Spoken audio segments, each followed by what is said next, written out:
ప్రభాస్ గారి రాజా సాబ్ ప్యాలెస్ సెట్లో ప్రస్తుతం మనతో పాటు ఉన్నాం. ప్రభాస్ గారు భోజన ప్రియుడు, అందుకే ఇక్కడ చూడొచ్చు ఇది ఒక వంటగది.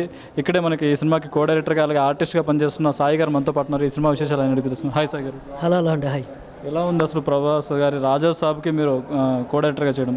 And I'm so happy. ఇది నేను డైరెక్షన్ ట్రయల్స్లో ఉన్నాను. ఆ మధ్యలో నాకు ఈ రోజుల నుంచి మారుతి గారు బాగా పరిచయం కాబట్టి ఆ సినిమాలో కూడా డైరెక్షన్ డిపార్ట్మెంట్లో పనిచేశాను. సో ఆయన ఈ సినిమా ఇంకా అక్కడి నుంచి ఈ జర్నీ, చిన్నదాని నుంచి ఇంత పెద్ద జర్నీలో ఆయన మళ్ళీ పిలిచి ఆ గ్యాప్ ఉంది కదా, నువ్వు ఇప్పుడు డైరెక్షన్లో ట్రయల్స్లో ఉన్నావు కదా, అందాక నాకు హెల్ప్ఫుల్గా ఉండమంటే వచ్చాను. But it's great opportunity. నాకు చాలా ఎగ్జైట్మెంట్ ఇది. కానీ మీరు ఆర్టిస్ట్ కావాలని వచ్చి ఆర్టిస్ట్గా కాకుండా కో డైరెక్టర్గా ఉండిపోయిన డైరెక్షన్ డిపార్ట్మెంట్లో ఉండిపోవడానికి ఏంటి రీజన్? లేదండి, నేను యాక్టర్గా కంటే ముందు ఆయనకి డైరెక్షన్ డిపార్ట్మెంట్ ముందు చాలా డైరెక్టర్ల దగ్గర పనిచేశాను. డైరెక్షన్ అవ్వాలని వచ్చాను, బట్ యాక్టింగ్ ఛాన్స్ ఇచ్చింది మారుతి గారే. అది హిట్ అయింది, బస్ స్టాప్ అన్నీ. యాక్టర్గా కూడా మంచి రికగ్నిషన్ వచ్చింది. బట్ ఏంటంటే డైరెక్షన్ కూడా చేయాలని మనం వచ్చాం కదా, దాని గురించి తిరగాలని నేను ఐ మేడ్ ఏ స్క్రిప్ట్లు అనమాట. అది వర్కౌట్ అవ్వట్లేదు, దూరం అవుతుంది. బట్ ఈ టైంలో ఇక్కడ నేను దూరడం జరిగింది. ఇది అయిపోయింది ఇప్పుడు. సో నేను I'm going to my trials అనమాట. రాజా సాబ్కి మీరు చేసిన కాంట్రిబ్యూషన్ అంటే ఏం చెప్తారు? కాంట్రిబ్యూషన్ అంత పెద్ద పదం కాదు. I'm part of the direction and creative సెటప్లో మారుతి గారు చెప్పడానికి మనకి ఆయన ఛాన్స్ ఇస్తాడు ఎప్పుడు. ఎందుకంటే నేను ఈ రోజుల నుంచి ఉన్న మా ఇద్దరు వైపు ఉంటుంది కదా, ఫస్ట్ వ్యక్తిని కాబట్టి ఫస్ట్ అసోసియేట్ డైరెక్టర్ని అంటే ఆయనకున్న దగ్గర కనెక్షన్ ఉంటుంది. ఏదైనా ఓపెన్గా మాట్లాడుకునే నాకు కూడా ఏంటంటే ఆయన దగ్గర ఏ ఫిల్టర్ ఉండదు. మనకి నా మనిషి అతను సక్సెస్ అవ్వాలని ఉంటాం కాబట్టి అది మాట్లాడుకోవడానికి కానీ మేము చాలా ఓపెన్గా ఉంటుంది. అతను నాకు మారుతి గారు ఆ ప్రత్యేకమైన ప్లేస్ మాత్రం నాకు ఇచ్చారు ఇందులో. సో ఐ హోప్ ఏదేమైనా హీస్ విజన్, ఆ విజన్ నమ్మిన హీరో గారిదే క్రెడిట్ ఇదంతా.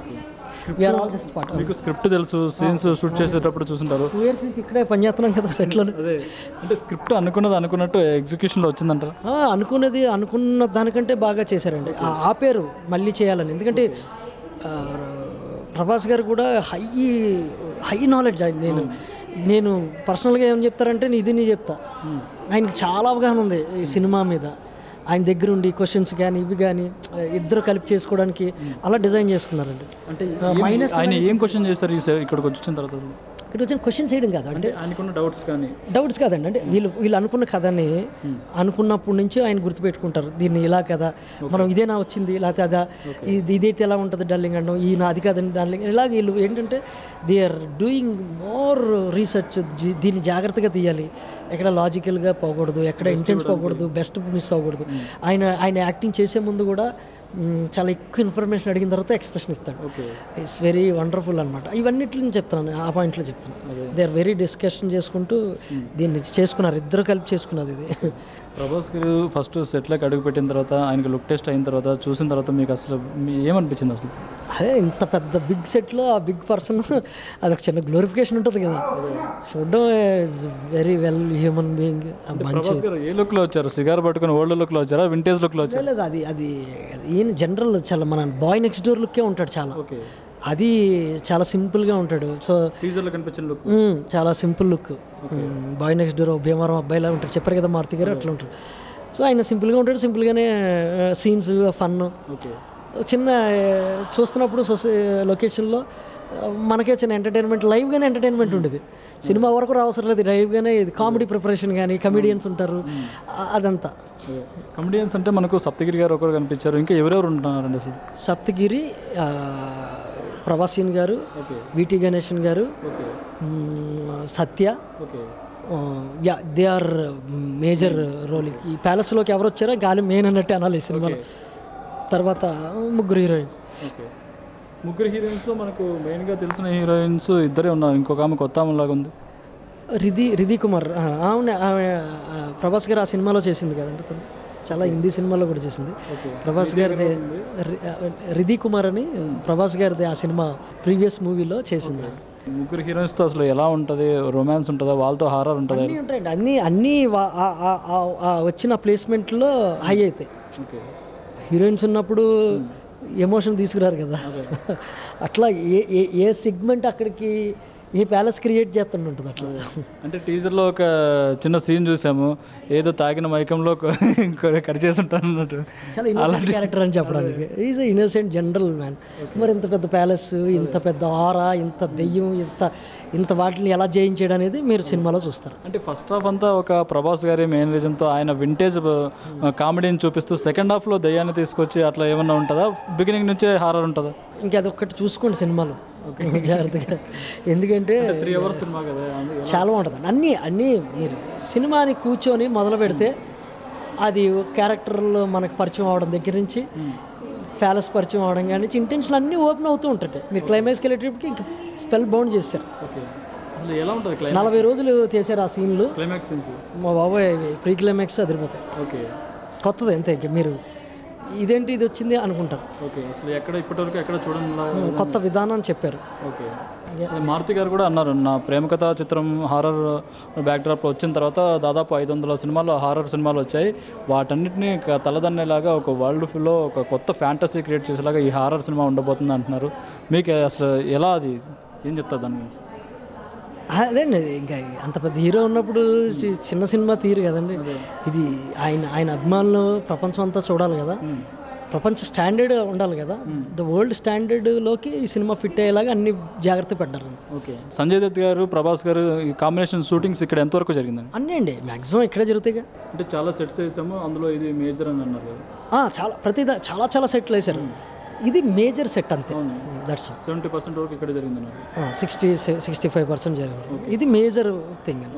మీరు కూడా ఈ సినిమాలో చిన్న గ్లిమ్స్లుగా కనిపించబోతున్నారు అంటున్నారు. అది చిన్న ఇంట్రడక్షన్లో ఉంటానండి. ప్రభాస్ గారి కాంబినేషన్. ప్రభాస్ గారి కాంబినేషన్. ఫైనల్గా ఏం చెప్తారు రాజసాబ్ సినిమా ఎలా ఉంటుంది? అంటే మారుతి గారు తీస్తున్న ఫస్ట్ పాన్ ఇండియా మూవీ, ఎందుకంటే ప్రభాస్ గారు ఆల్రెడీ పాన్ వరల్డ్ హీరో. చెప్పడానికి నాకు అర్హతలో లేకపోతే నేను సరిపోను, కానీ నేను అభిమానిగా నేను ఎంజాయ్ చేశాను అంటున్నా. నేను మీకంటే ముందు ట్రైలర్ చూశానండి. మీరు ఏదైతే ఎక్సైట్మెంట్ అయ్యారో నేను అది అయ్యాను, మీరు అది అయ్యారు. మీకంటే ముందు మనం ఎడిటింగ్లో నాట్లో సినిమా చూసేస్తాం కాబట్టి ఏదైతే ఎక్సైట్మెంట్ అయ్యానో రేపు మీరు అవుతారని నాకు అదే నమ్మకం. నేను చెప్పడం వల్ల ప్రత్యేకంగా అవడం అని కాదు, నేను ప్రేక్షకుడినే కదా, అదే జరుగుతుంది. ఇది టీజర్ చూసినప్పుడే చాలా మంది నాకు ఇంకా ఫుల్ ఫిక్స్ అయిపోయామన్నమాట. అందరం టీజర్ చూసినప్పుడు ఫ్యాన్స్ అయితే చాలా ఊగిపోయారు. అసలు సినిమా ఎలా ఉంటుంది, ఎంత దానికి ఎన్ని రెట్లు? లేదు, సినిమా ఇంకా మెట్లే రెట్లు కూడా కాదు. పార్ట్ 2 కూడా అంటున్నారు. పార్ట్ 2 ఏనే కాదు, ఈ వరల్డ్ని మళ్ళీ తర్వాత బిల్డ్ చేసి సేమ్ అట్లా. అంటే ఈ కథను ఇక్కడతో ఆపేస్తామని చెప్పారు కదా మారుతి గారు. ఈ కథ ఇక్కడతో ఆగిపోతుంది. అంటే దీన్ని కావాలని బలవంతంగా దీన్ని తీసుకురాలి, కానీ ఎక్స్టెండెడ్ స్టోరీ అయితే వస్తాను. ఎక్స్టెండ్ కాదు, అంటే ది వరల్డ్తో మళ్ళీ ఏమైనా స్టార్ట్ చేస్తారు. అది ఇంకా మనకి మనం చెప్పకూడదు, అంత లేదు. నెక్స్ట్ నేను బేసికల్గా కొన్ని సినిమాలు డైరెక్షన్ చేయాలని స్క్రిప్ట్ రాసుకుని ఉన్నానండి. నేను డైరెక్షన్ డిపార్ట్మెంట్లో చేశాను. దీని మీద కొంచెం నాకున్న అనుభవం, నాకున్న ఆశ చాలా రోజుల నుంచి. డిఫరెంట్ జోనర్స్ అండి. ఇప్పుడు one of the first social satirical comedy ఒకటి డిజైన్ చేసుకున్నా. నా వాయిస్ తెలియాలి అనేది ఒక ఐడియా, విత్ కామెడీతో. హీరో ఎవరంటే ఎవరిచ్చినా ఓకే, ఎవరు రావట్లేదు ప్రస్తుతానికి. ఎక్కడికి వెళ్ళలేకపోతున్నాం, పుష్ చేయలేకపోతున్నాం. అంటే నాకు తక్కువ ఉన్న పిఆర్ ఏంటో తెలియదు. బట్ ఐ హోప్ సినిమా మీద ఆశతో ఉన్నాం. సో ఆ జర్నీ స్టార్ట్ చేశాను, కానీ నేను వేరే జర్నీ మళ్ళీ తిరిగాను. బట్ ఇది అయిపోయింది, ఇప్పుడు నా పని మొదలు పెట్టుకోవాలి. ఇంకా మన పని ఇక్కడ అయిపోయింది కాబట్టి. టీజర్ లాంచ్ ఈవెంట్లో మారుతి గారు ఒక మాట అన్నారు, ప్రభాస్ గారితో సినిమా చేస్తున్నా అంటే మా ఇంట్లో వాళ్ళు కూడా నమ్మలేదు, నువ్వు ప్రభాస్తో చేస్తున్నావు అని అన్నారు. అది ఆయన హంబుల్. అదే ప్రభాస్ గారికి బాగా నచ్చుతుంది, అందరికీ నచ్చుతుంది. ఆయన ఉన్నది చెప్పాడు. అంటే ఆయనకి ఇది చాలా పెద్దది, ఆయన మొయ్యలేనిది, బట్ మోసేసి అప్రిషియేషన్ తెచ్చేసుకున్నాడు కదా. సో మనకు నమ్మేవాళ్ళు గట్టిగా ఉంటే ఎవరైనా ఏదైనా సాధించగలం అనే దాంట్లో ప్రభాస్ గారు ఆయనకి ఇచ్చిన భరోసా, ఆ కాంబినేషన్ వాళ్ళిద్దరి మధ్యన అది ఇక్కడ వరకు వచ్చిందని అనిపిస్తుంది. ఎప్పుడు అదే మాట్లాడుకుంటాం మేము. అంటే ఈచ్ అదర్, అది నమ్మకం. గెలిపోవటం తర్వాత ఆ డైరెక్టర్ హీరో అనే నమ్మకం ఉంటుంది చూడండి, అది వాళ్ళిద్దరు టూ మచ్ కెమిస్ట్రీ. అది భలే ముచ్చటగా ఉంటుంది. అంటే ఒకనొక టైంలో ప్రభాస్ గారు ఫోన్ చేసి ఈ సినిమా చేయలేనని చెప్పేద్దాం అనుకున్న అలాంటి రోజుల నుంచి ఇప్పుడు అందరిని మెప్పించే దీనికి వచ్చారు. అసలు ఈ నెలల్లో ఎలాంటి కష్టాలు పడ్డారు ఏంటి అసలు? ఆయన ఉంటుంది కదండి, పెద్ద సినిమా యొక్క ప్రెజర్ ఉంటుంది కదా. అంటే అది స్టార్ట్ అవ్వకముందు జరిగింది. అది స్టార్ట్ అయిన తర్వాత, దిగిన తర్వాత ఈయన ప్రిపేర్ అయిపోయాడు. ఓకే, ఆయన ప్రిపేర్ అయిపోయాడు. అంటే ముందు జరిగింది. రాసుకో కాదు, రాసుకొని కథ అంతా ఓకే అయ్యి సినిమా అవ్వకముందు స్టార్ట్ అవ్వకముందు అది అలాంటి చిన్న ప్రాబ్లం వచ్చింది. కానీ ఓకే తర్వాత వీళ్ళిద్దరూ కూర్చొని ఇది చేద్దాం, ఈయన చెప్పిన సీన్లో ఆయనకి ఎప్పుడు నచ్చేసి ఆయన ఎగ్జైట్మెంట్ అయిపోతున్నాడు, మధ్యలో డిస్టర్బెన్స్ అంటున్నాను. ఓకే ఆ టైంకి ఈయన ఫోన్ చేద్దాం అనుకున్న టైంకి ఆయన రివర్స్ ఫోన్ చేసి మీరు చెప్పిన సీన్లు బాగున్నది ఇదని ఆయన ఎంకరేజ్ చేయడం మొదటి, ఆయన తెలియదు అది. అదే సో ఆయనకి అప్పుడు నేను ఇప్పుడు ఇంత పెద్ద వ్యక్తి నన్ను నమ్ముతున్నప్పుడు ఇంక మిగతా చిన్న చిన్న ఎందుకు నేను చూసుకోవాలని అట్లా వెళ్ళాడు. అదే అంటున్నాను, ఆయన నమ్మడం అనేది అని చెప్పాడు. అదే ఈ స్టోరీ నేను యాక్చువల్గా ప్రభాస్ గారు ఒప్పుకోకపోతే తేజ వీళ్ళతో తేజ సజ్జతో వెళ్ళిపోదామని అనుకున్నా అన్నట్టు కూడా అన్నారు. అవును అంతే కదండి, ఇప్పుడు ఆయన ఆపుకోడు కదా, ఆయన సినిమాలు ఎవరు అయినా కూడా ఏదో సినిమా చేస్తూనే ఉంటారు. పెద్ద ఆపర్చునిటీ చాలా ఈజీగానే చేశాడు ఆయన. అంటే ఇంత పెద్ద సినిమాని హ్యాండిల్ చేసిన తర్వాత నెక్స్ట్ కూడా దీనికంటే బిగ్గానే, ఎందుకంటే ఇంకా ప్రూవ్ అయిన తర్వాత ఇంకెందుకు చేస్తూనే ఉంటాడు ఆయన. ఆయన గ్రాఫ్ ఓకే, ఇంకా ఆయన సెటిల్ సూపర్ సెటిల్ ఆయన. So happy. మీరు కూడా నెక్స్ట్ సినిమా మీది ఒక సోషల్ మెసేజ్ అంటున్నారు కాబట్టి social satirical social satirical okay, అది కూడా హిట్ అవ్వాలని కోరుకుంటున్నాను. థ్యాంక్స్.